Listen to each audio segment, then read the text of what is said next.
Today we're going to learn Shabbat Daf Kuf Nun Bet, a daf all about getting old, old age, what happens to souls after death, all sorts of interesting things.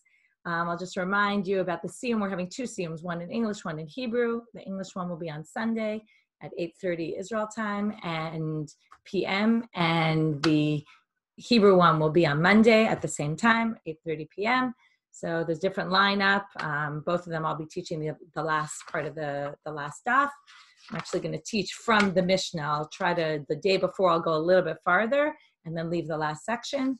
And then we have a bit of a different lineup each day of different guest speakers and women who are learning, sharing their thoughts of the Masechet. So please join, please register. We already have hundreds of people registered. It's amazing. Okay, we are now going to start.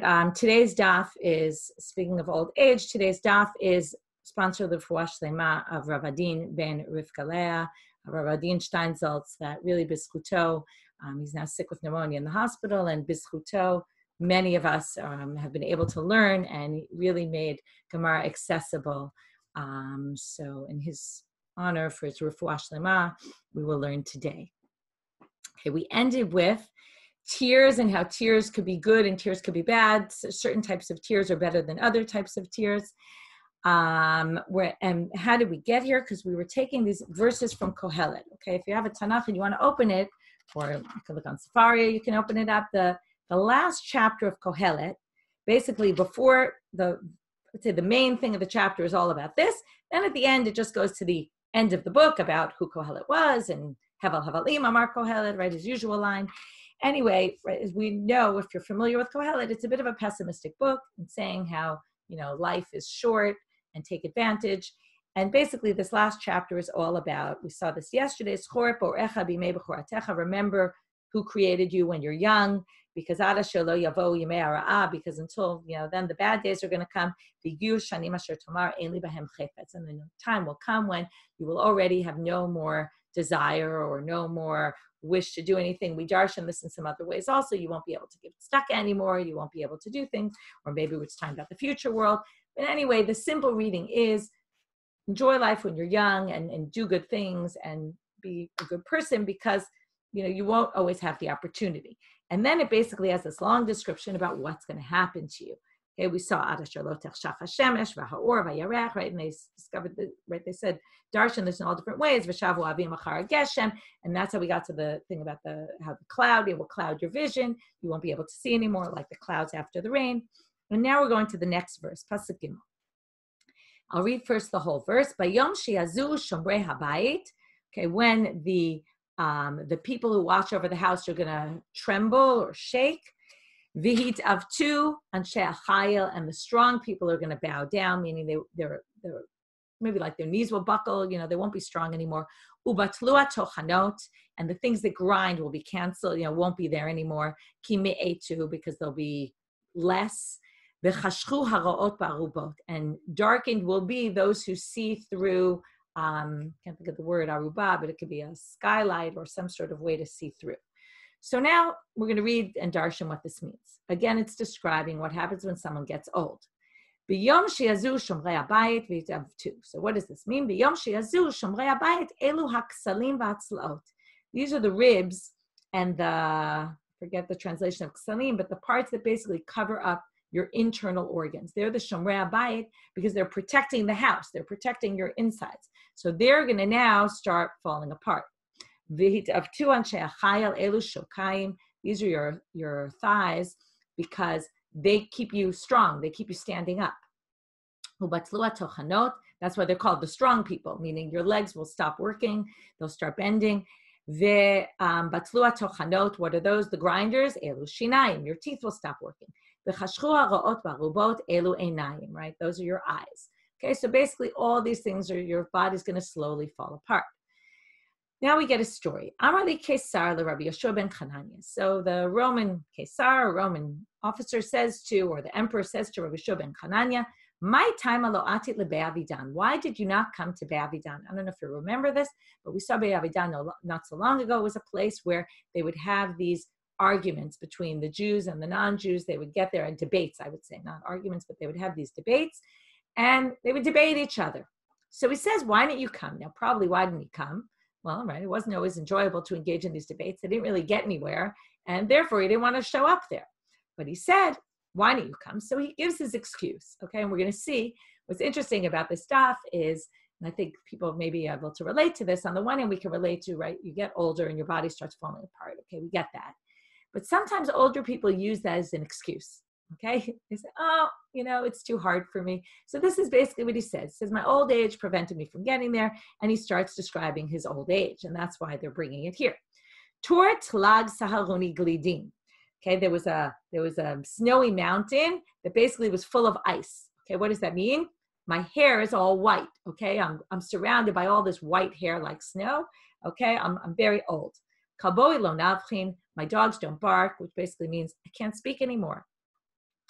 Tachanoi lo tochanin. My teeth don't grind anymore. Right, my grinders don't work. Can't chew.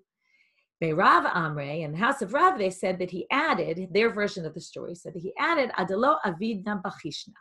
I'm looking around for things that I think I lost, but I didn't really lose them, right? As we get old, we lose our minds. We don't really remember where anything is. I spend all my time looking for things that I think are lost and they're not really lost. Okay, some people explain it in a different way. I'm not going to go with that translation. This to me sounded more a better translation.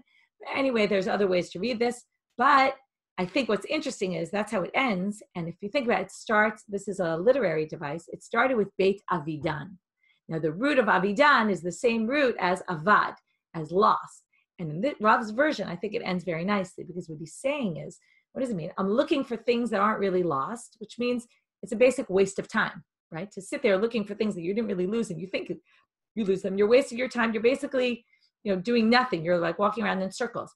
And I think what he's saying here is that that's what happens at these debates. Is he's alluding to the fact that the debates just go around in circles. We say our thing, you say your thing. Nobody really listens to anybody, and it's basically like searching for a lost item that you're never going to really find. So maybe that's his alluding to the fact that that's really why I didn't come. Tanya Rabbi Yossi Bar Kisma Omer. So now they say, in the Breita says, Rabbi Yossi Bar Kisma says, Tavat Cheni Tzlat. Now, if you remember Kohelet, one of the psukim, the famous psukim in Kohelet is that Tovim Hashnayim min ha'echad, right? Two are better than one. But the cord that is made with three stays really solid. Now, this is a play on the opposite of it. It's saying two is better than three, and wow, or vai, like woe to the one that is lost and can never come back. Okay, like once it's lost, it can never come back, almost saying one is better than two and two is better than three. So anyway, it's the reverse. So anyway, what is this? Two is better than three, meaning when you're young, you walk with two legs. When you get older, you need a cane. So walking on two legs is better than walking on three. And the one thing they say, woe to the one that goes and never comes back. Mahi, what is this? Amrav Chista Yankuta, youth, right? We always talk about this, right? Youth never comes back. Ki'ata Rav Dimi Amal, when Rav Dimi came from Eretz Israel, he said, Yankuta Klila Devarda. It's like a crown made of roses. Sabota, but old age is Kalila de Chilfa. It's like a crown made of thorns. Tana Mishmei de Rabbi Meir. So now bright in the name of Rabbi Meir, Dok bechachi v'tishkach benigri. You should grind with your teeth and then you'll be able to walk later. Meaning, in other words, if you eat properly, that will keep you when you're older. Okay, this is, again, we saw this the other day about be careful what you eat, right? We saw this yesterday because it's going to come out and be thrown in your face what you eat.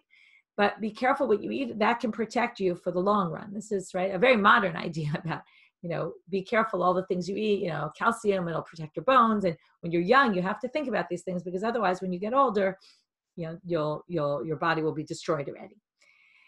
Amar le Shmuel Rav Yehuda. So Shmuel says to a student, Rav Yehuda, if you remember, he often calls him Shinina. Okay, it's like a term of endearment. Shrei sakecha va'aya lachmecha. Untie your bags and bring in the food. What is he trying to say to him? For the first 40 years of your life, eating will be good for you. It's very important to eat. But from there on, maybe He could be saying it's not so good to eat, or he could be saying, drink is what sustains you at that point.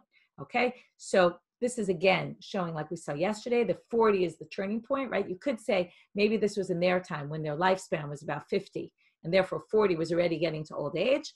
Or you can even say nowadays, we all know that when you get to age 40, already your body, right? It's not like you're old yet, but your body does change, and it's not the same as it was when you were younger. So could be still all relevant.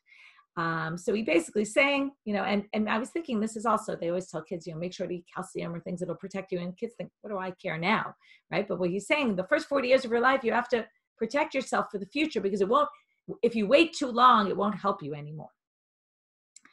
Amar le'ahu goes to Rabbi Yeshua ben Korcha. Okay, we had this meeting before between Rabbi Yeshua ben Chananya and the Kesar.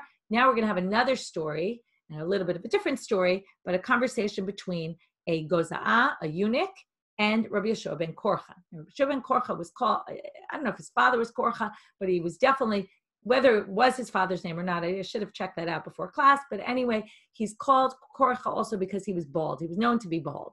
I don't know if that's why he was called that way, but it happens he was bald. So we have this debate between them. Now, it turns out the eunuch is a Tzduki. Okay, so we know the Sadducees and the Prushim, the Pharisees, they always had all these arguments back and forth. It was always, they were anti the rabbinic traditions, and the rabbis were always arguing with them to try to support. So here we have an interaction between the two of them, a bit of an unpleasant interaction. Mehacha lekarchina kama havi. So the eunuch says to him, how long does it take to get from here to Karchina? Now, the root of Karchina is bald. Okay, so I want to know how to get to the bald buck or something like that. How to get there. Okay, what he's basically trying to say is baldy, it's a nice way of making, a not nice way of making fun of him. So what does Rabbi Yeshua ben Korcha answer him back, right? This is, people in glass houses shouldn't throw stones, right? He's got also, so to speak, something wrong with him.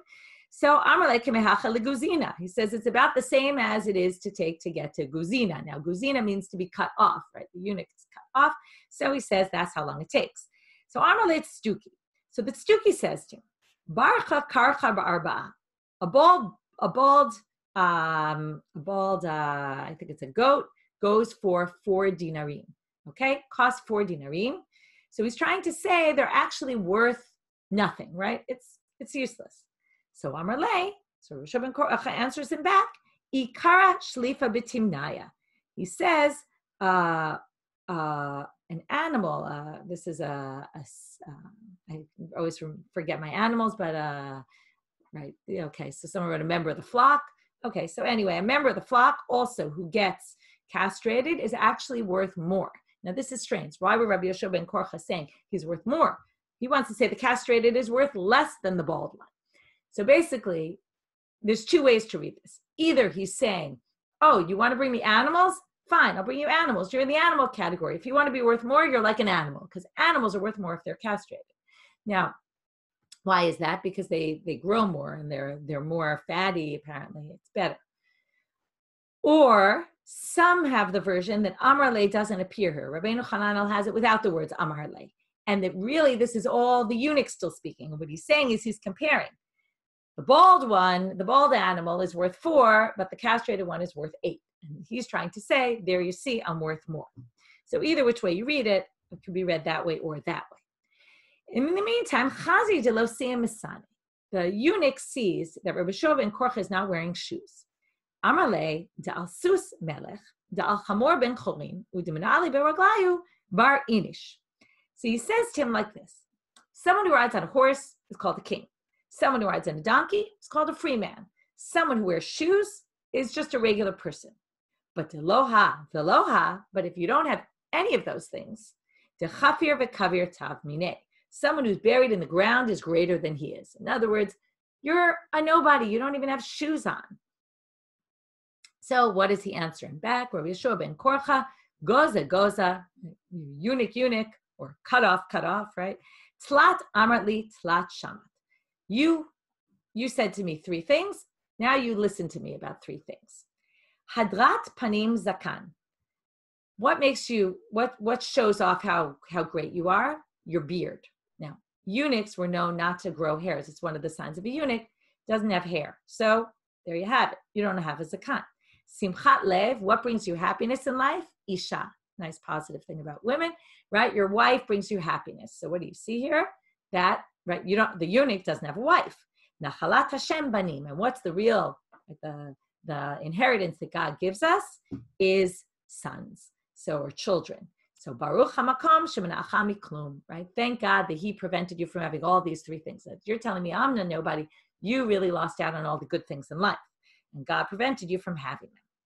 So Amar Le, so at this point the eunuch has nothing left to say. So what does he say? Korcha Mitsuyana. What, you baldy, you're trying to get into a fight with me, which is a very strange thing to say, because who started this? Right? The eunuch was the one who started the whole conversation. Amar Le, Ikara Shlifa Tochacha. He said, is a bald goat is Tochacha, okay, is now, there's, again, it's not so clear how to read this. The pshat of this is difficult, but it seems like he could be saying, I'm not arguing with you. I'm not doing this just for the sake of arguing. I'm rebuking you, okay? You're the one who started, and I'm giving you rebuke for your behavior, okay? That's one way of reading it. There's other ways also, but could be that's what he's saying, and that's how the story ends, okay? A very strange story.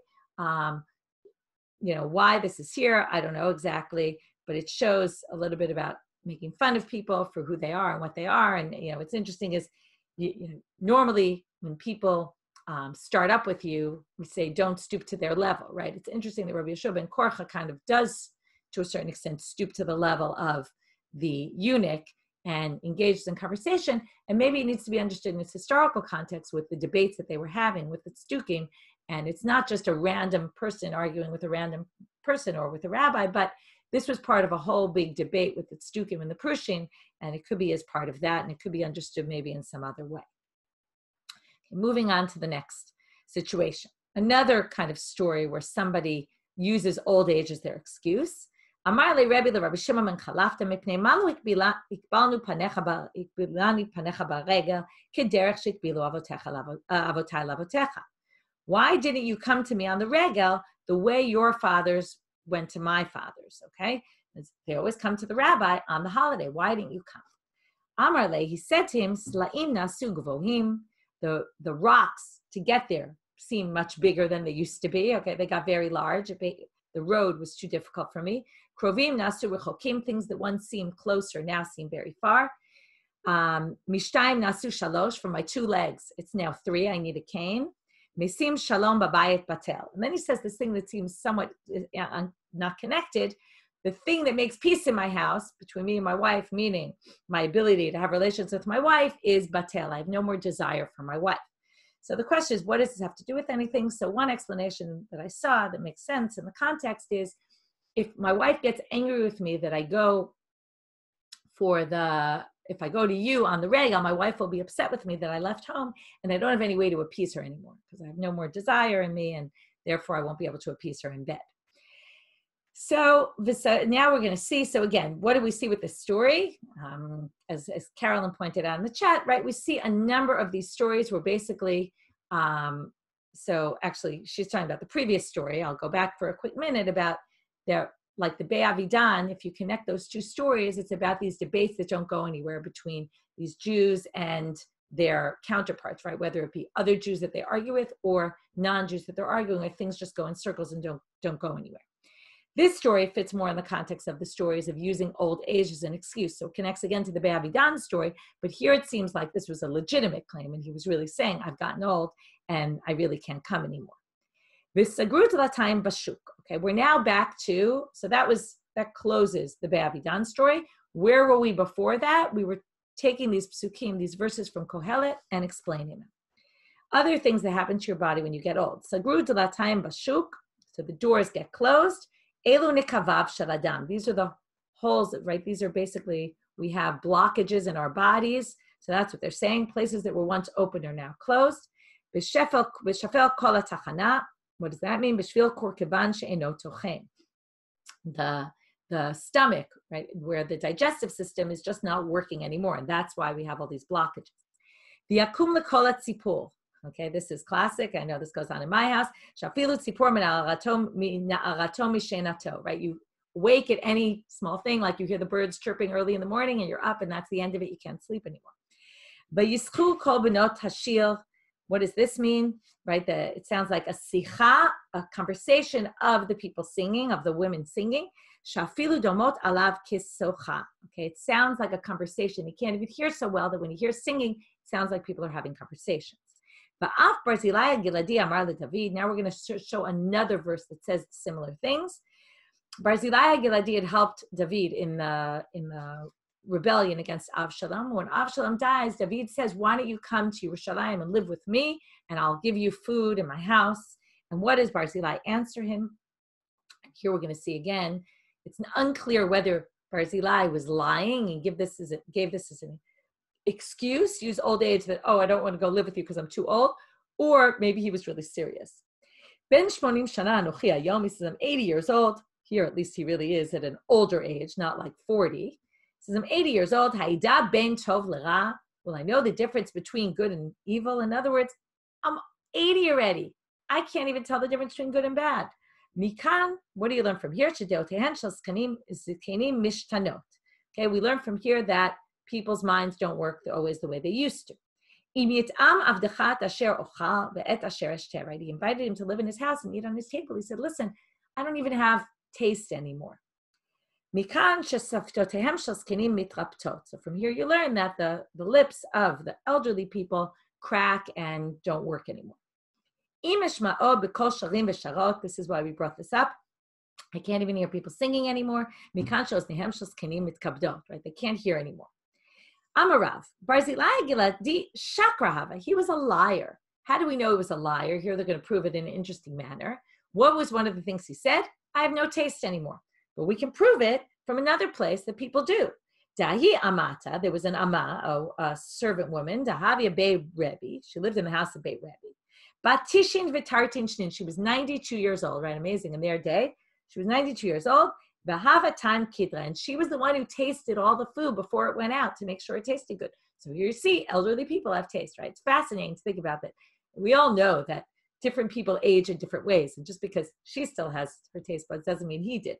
But anyway, he claims that he's a liar based on this.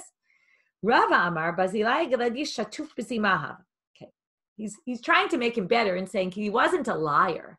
It's just that he was busy with doing bad things during his lifetime, licentious behavior. And if you do that, old age comes to you earlier. In other words, he wasn't lying about that, but he had other problems. Okay, and that's why he already had no taste. He really was serious when he gave all those excuses. Tanya Rabbi Shmuel Rabbi Yossi Omer, Talmidei Chachamim. Okay, if we already said that Shatup Zima causes old age to come quicker, now we're going to see how you can prevent old age from coming. And what's the best way? Of course, according to the rabbis, it's always learn, right? So Talmidei Chachamim, if you learn, and we've seen this before, the more they get older, the more wise they become. Okay, in elderly, there's actually chokhmah. They get more, right? The longevity causes more understanding. But people who don't learn,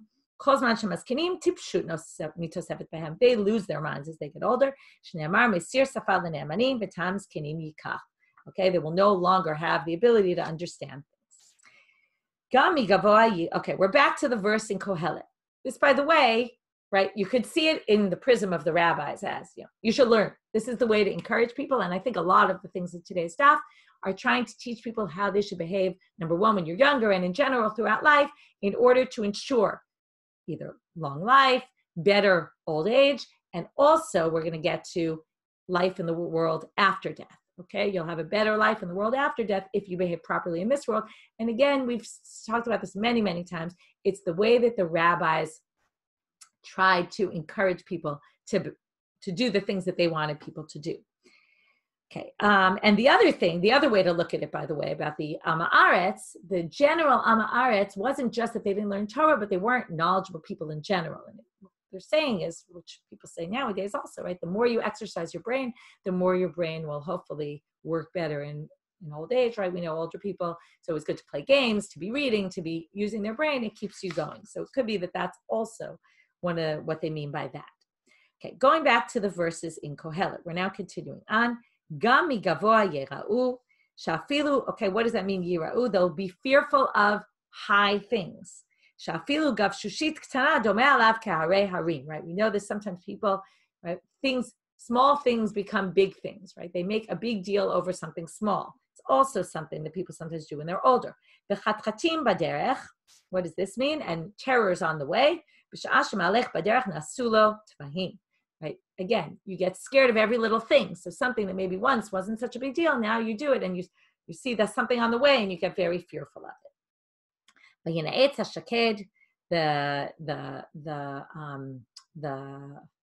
The shaked, the almond tree buds. So what is this? Zok klibosef. This is the hip that starts to push out. Vayistakel chagav elu agavot. This is the buttocks. V'tafer ha'aviyona, and is again describing things that are going wrong in the person's body. V'tafer ha'aviyona zochemda, and then you will have no more desire anymore. Rav Kahana have a pasuk sidra kamei de Rav. He was reading psukim in front of Rav. Ki mata lahaikra. When he got to this verse, nagid ve'etnach, he sighed as if, yes, I can relate. Amar shmamina batel lechem de Rav. He said, it must be Rav has no more desire for his wife anymore because he sighed when I got to the point that said, v'tafer ha'aviyona. Amar Rav Kahana, my dechtiv ki hu amar vayeh. What does it mean? God said and it was. Zo isha, utziva v'yamod elu banim. Okay, these are a wife and sons. This is what God kind of gave to man. Tana isha chemet below tzoah, malei tzoah, upia malei dam v'akol ratzin achareha. Basically, what we're saying is that the whole issue of desiring a woman makes no sense at all, and it's basically God-given. If it weren't for that, you wouldn't really be able to understand it, because the woman is full of excrement, exactly that image, but the piyam alei dam is as if, right, she menstruates, and it's something that theoretically seems a little disgusting, and yet everybody desires women. So what do you see, right? This is given from God. Ki olech adam al beit olamo. Okay, now we're continuing along in the verses. When the person goes to beit olamo, to his house in the world to come, it sounds like. Amar Rabbi Yitzchak, the psukim here say, okay, just to see inside. Okay, so the pasuk reads, the whole verse is Gami gavoa yera'u, they'll be fearful of the high things. V'chatchatim b'derech v'yina'etz ha'shaked, skel chagav, all these things will happen. Ki holech ha'adam ha'beit olamo v'savavu b'shuk ha'softim. He's going to his world, right, when he dies, and he'll be in the shuk of the people who are eulogizing. So now they darshan these words and they say, what does it mean? Ki olech adam ha'beit olamo, amar Rabbi Yitzchak, melamed shekol tzadik v'tzadik notnim lo mador lefi chvodo. Everybody gets a place in olam haba, all the tzadikim, the righteous people, according to their level of respect. Mashal lemelech, here's a mashal, it's like a king, shenichnas hu v'avadav la'ir. They come into the city, when they go in, everybody goes in together as one unit, but when they go to rest, everybody gets a place, right, their own bed to rest in. So it's like that. We all come into the world at the same, but when we go to get a bed, we each get our own beds, right? And obviously, who gets the nicer bed, right? When they come into the city, obviously the king gets the nicest bed, and then everyone gets, according to their rank. Okay, what about this verse? This is in the previous parak. Okay, that the Yaldut, last one. Yaldut v'hashichrut hevel. Okay, Yaldut is youth, and shichrut is black. So what does that come from? Dvarim sha'adam oseh b'yalduto mashririm panav le'et ziknato. Okay, very important line, right? Things that you do in your youth could cause black stains on you when you get older.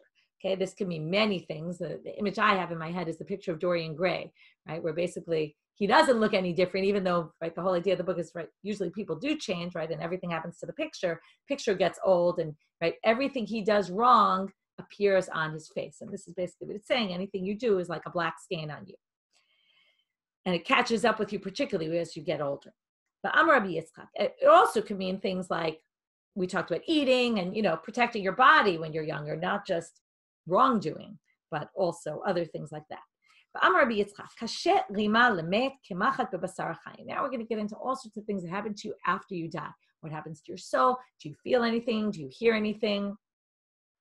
So Rabbi Yitzchak says that the worms that basically start going into the body of the dead person, we've seen this before, is like a needle in a live person. In other words, the dead person still feels it.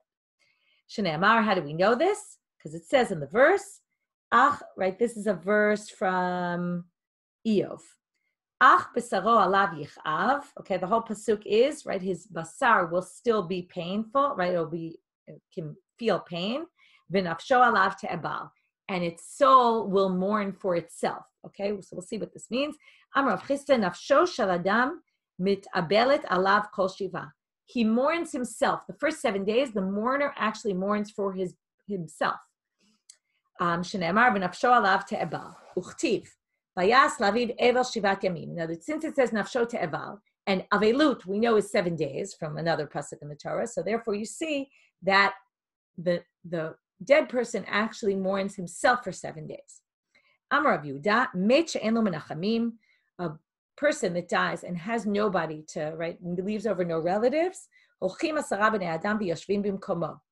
Okay, people go and mourn for him in his house. Basically, what we're going to learn from this is that you generally think that when you go to a mourner's house, you pay a shiva call. You're doing it for the mourners. But this is telling you, no, you're doing it also for the person himself. And therefore, it's not just for the relatives. So if there are no relatives, you have to come and mourn. Mourn with him. There was a case where somebody died. There was no one none of his relatives alive. Every day would bring 10 people. And he would sit in his house. After 7 days, the person appeared to Rav Yehuda in a dream, the spirit of the person who died.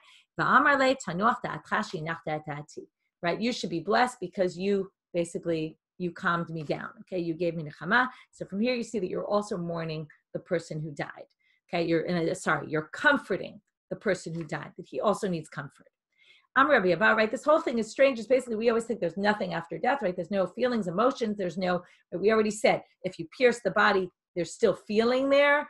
The person still is there for those 7 days and understands when you're coming to mourn them. Rabbi Abba, everything you say before a dead person, the dead person hears. Okay, you can hear it until what point? Until you close the grave. What does this mean? Rashi says you close the coffin. Tosfot says, if you've ever been to Beit Sha'arim in the right where they used to have those, they were burial caves. Yisatem HaGolal is closing the burial cave, not the actual where the coffin is, but where the cave was. Okay, so basically, some part of right, there's a certain amount of time from after they die where they can still hear what you're saying. Maybe this is also a way, we know people, there's often when they eulogize someone, they speak as if they're speaking to the person. So, I think this is also, maybe that's why people do it, because there's this concept that even at that point, the dead person can potentially still hear you.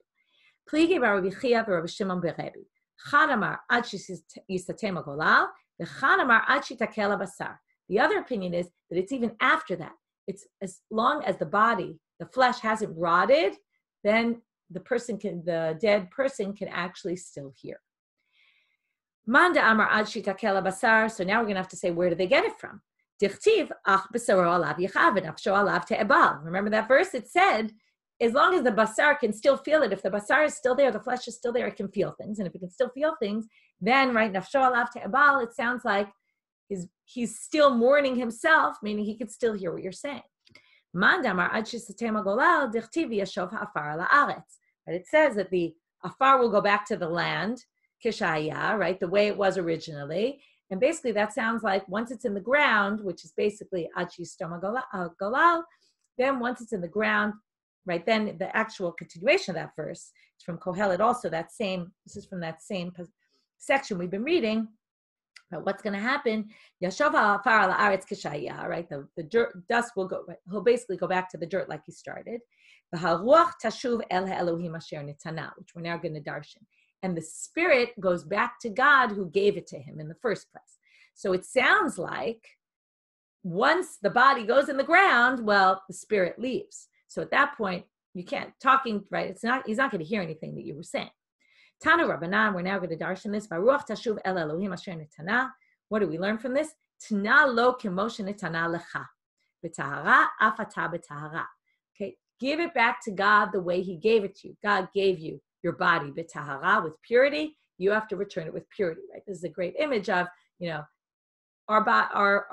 don't belong to ourselves. God is in charge of us, and we have to treat ourselves the way God would want us to treat ourselves. By the way, it's possible. I think that the idea of when we prepare a body for burial, we call it a tahara. It must come from here, right? Because we're supposed to return our bodies b'tahara. So we do a tahara, like a cleansing, to return it to God in tahara. Mashal melech basar v'dam. Now we get a mashal for this, a very apropos mashal shechalak bigdei melucha lavadav. So the king gives very beautiful, his bigdei malchut, his fancy king clothes, to his servants. Pikchim shebehem, the wise ones among them, kiplum v'hinichum b'kufsa.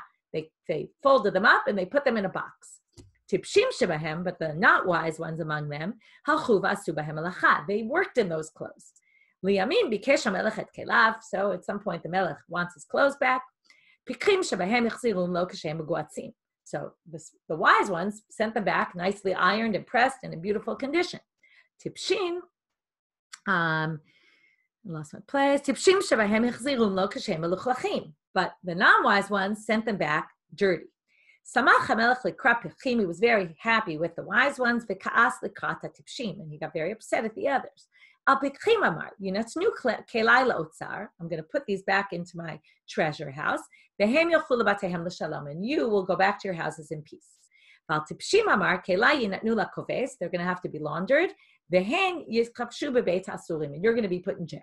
Okay, basically, you didn't treat them properly. You're put in jail. What's strange about this is a little bit of a difficulty in this story, because if the king gave them the clothes, he obviously gave them to wear, not to just keep in a box and put aside. And when God gave us our life, it's to do things with it, not just to stick it in a box. But I think the image is really protect it and keep it proper and not, obviously not do anything with it. So Af HaKadosh Baruch Hu, al gufan shel tzadikim omer, yavo b'shalom yanuchu al mishkavotam. Right, on the bodies of tzadikim, he says, you will come in peace and rest in peace. Right? This is why we always say rest in peace, right? A lot of things about death come from here. So rest in peace. V'al nishmatan hu omer, v'haitan nefesh adoni tzrura b'tzrura chayim. So their bodies will rest in peace, and their nishamot, their souls, will be tzrura b'tzrura chayim. And the continuation of that pasuk is et Hashem Elokecha, with God. Okay, they'll be bound together with God, their souls, which we'll see in a minute what that means. Where does this come from, this verse? It's from Abigail, who is considered one of the prophets, the wife of Naval, and she basically says this to David, that your neshama will be b'tzrura chayim. This is also what we put on a grave. Taf nun, right? Tehei nishmata tzrura, right? Taf nun sadi hey b'tzrura chayim, right? Chet. I don't know, I'm saying it wrong, but whatever, that your neshama should, right? Those are the letters that we put on the grave. And that comes from here. So what does this mean? So now we're going to see, al gufan shel resha'im hu omer, ein shalom amar Hashem l'resha'im. So what happens to the bodies? If we talked about the tzadikim, what happens to the bad people, the evil people? It says, ein shalom, there will be no peace.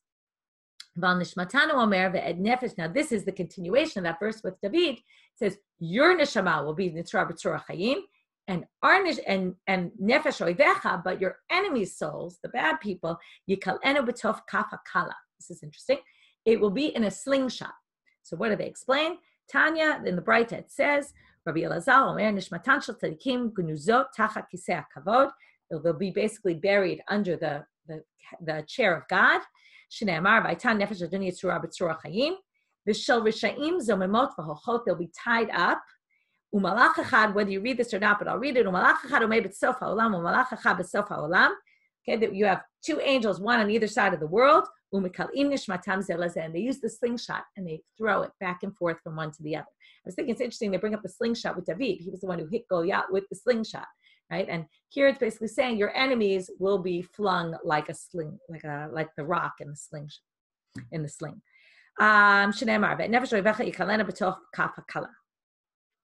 Amar Rabba leRav Nachman. Shel benoni mai. Okay, you dealt with the tzadikim, you dealt with the reshaim. What about everybody else? So Amar le ika shchivna lo amre lechu hai milta. Okay, he says, interestingly, we're talking about death. He says, it's good I haven't died and I can tell you this, okay, that I learned, Hachi Amar Shmuel. He's basically saying, if you hadn't asked me this would have gone down to the grave with me and no one ever would have known. But thankfully, you asked me this question before I died. Maybe it's, again, alluding to why it's so important when you're still alive, right? Take advantage not just of yourself, but of others before they die. And he says, this is what Shmuel said, Elu ve'elu liduma nimsalim. They're both given to Duma. Duma is the Sar Hamavid. He's the guy in charge of all the dead bodies. He appears in a bunch of different places. Halalu yesh lemanoach, halalu ein lemanoach. So the Rishaim and the Benoniim end up with Duma, right? The Tzadikim end up with God. Everyone else is with Duma. But some have Manoach, they have rest, they're resting in peace, and that's the Benoniim, and the Rishaim have no peace. Amar of Mary, Atidim Tzadikim Dahavu Afra. The Tzadikim are going to eventually, basically, this is like saying everybody goes to the same place. They're also going to become dirt, basically. Their bodies decompose to nothing. Right? We saw this before. That basically just goes back to the ground like it was. So now we're going to have an interesting story. Hanu Koflai, there were a bunch of diggers. They were digging in the land of Rav Nachman. Nachar Behu Rav Acha bar Yoshia. Apparently they hit into some dead body, and the guy starts screaming at them. Okay, what are you doing? I'm here. What are you touching me for? Atuva Amrle Rav Nachman. You can imagine, right? They run straight to Rav Nachman. Oh my God, we just, look what happened to us. Nachar bar ben Gavra. So they say, listen, someone just talked to us, right? This Ben Gavra, a guy who was dead, started talking to us. Bar Gavra Ata va'amrle. So Rav Nachman goes and starts speaking to the dead person. Manihu Mar. He says, who are you? Amarle, Ana Achai bar Yoshia. This is my name. Amarle, V'lav Amar Rav Mary Atidei Tzadiki Dahavu Afra. But you're Rav Acha, you're a tzaddik. So I don't understand. Didn't we learn that tzaddikim become dust? In other words, you shouldn't be here. What are you doing here? So here's his great answer. Amarle, Umanu Mary, Delo Yadanale. You're quoting me Rav Mary, but I don't know who he is, right? He probably lived before him, right? You're telling me I'm dead, right? All these years. You're telling me something that somebody after me said, like, well, why are you quoting me something from someone I don't even know? Amarle, fine. He says, okay, fine. Forget about Rav Mary. But Vaha Kraktiv, the Pasuk says it in Kohelet, V'yashov ha'afar la'aretz k'shaya. So comes the Spirit, and what does he say to him? Amarle, Ta'akriacha Kohelet lo akrecha Mishle. Whoever taught you Kohelet obviously didn't teach you Mishle. Dichtiv, because what does it say in Mishle? The Rakav Atzamot Kin'ah.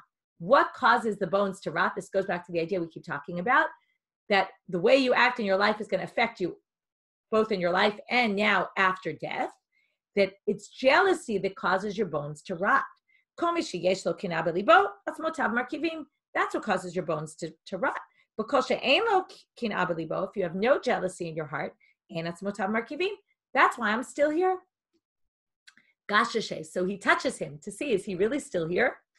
And he sees he really is there. He feels his body. It wasn't like just a ghost, right? This is like you would see it's a scene out of a movie, right? There's a ghost, there's a spirit he's talking to. Amarle le kumar legavye debete. He says, okay, if you're real, come into my house. Right? Maybe he's testing, and maybe he just says, oh wow, amazing, I met a spirit. Come, we're very generous. We always invite people in. Come to my house. Amarle galit adatach dafilu nevie lo kari. This fits in with the stories earlier that we saw, where he just keeps attacking him. At first he says, you don't know Mishle. You might know Koeli. You don't, right? First he says, I don't even know what you're talking about. Then he says, right, you don't know Mishle. Then he says, you don't even know anything. He says, look, right, you don't even know Nevi'im, because before they were in the world of Ktuvim. He says, you clearly don't know the prophets.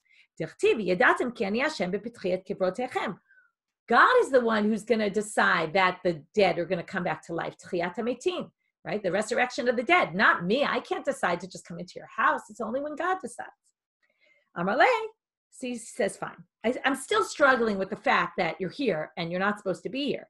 He says, ki afarata ve'elafar tashuv. Says, right, you're dust and you're going to go back to dust. So I don't understand. You should be dust right now. You shouldn't be here. Amarle, ha'u sha'achat kodem tchiyat hametim.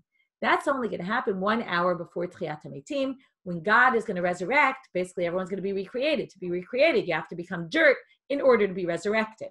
So that's going to happen just before Tchiyat HaMetim. Anyone who was a tzaddik and his body didn't rot is then going to be turned to dust for an hour before Tchiyat HaMetim so that he can be recreated. So basically, you see here that the tzaddikim remain intact according to this story, right? We obviously know that this isn't exactly the case, but I think what he's trying, again, this is the way the rabbis use these stories, right? It's like the same way we tell ghost stories, and there's movies with ghosts, even though everybody knows there's no such thing as ghosts. But what they're trying to say is behave properly in your life, because this will protect you also. First we saw it during your life, and now we're seeing after death. Okay, last story for today. Amar le'ahud Stuki leRabbi Avau. So it's Stuki comes over to Rabbi Avau and he says, Amaritu nishmatan shel tzadikim gnuzot tachat kisei hakavod. Right? We learned already that the tzadikim are right underneath they're kind of buried under the kisei hakavod of God. So uva Tanya hecha aske l'Shmuel. So how did the Baalat of the woman, the necromancer, how did she raise up Shmuel's spirit? If you remember in Sefer Shmuel, Shaul wants to go and speak to Shmuel. Shmuel's already dead, and he goes to a Baalat of and she brings up his spirit. So so Amarle, it was within 12 months. Now we're going to learn another custom that we know about from Avelut. Titania kol yud bet chodesh gufo kayam benishmato olav yoredet. Lachar yud bet chodesh haguf batel benishmato olav shuv ena yoredet. Right? There's an assumption. That's why we always talk about li'iloi neshama, and the Kaddish is said because that's the time period. Even though Kaddish is 11 months, this is talking about 12 months. But the idea is that in that time, the neshama is still floating around and it hasn't yet settled. And that's why we say Kaddish. And that's why, there's all sorts of other customs associated with that, because there's this assumption the first 12 months, the neshama hasn't settled yet. So Shmuel was brought back to life during those 12 months. And that's why once the 12 months passed, the assumption is he went back to the Afar, which again goes against the previous story where the guy claimed, oh no, not necessarily. Okay, interesting thoughts to keep you with about old age, about death, about life after death. An interesting daf. We will stop here for today and pick up tomorrow. Have a good day, everybody, and happy Tu B'Av. And it's funny, a kind of, different note of the daf for today.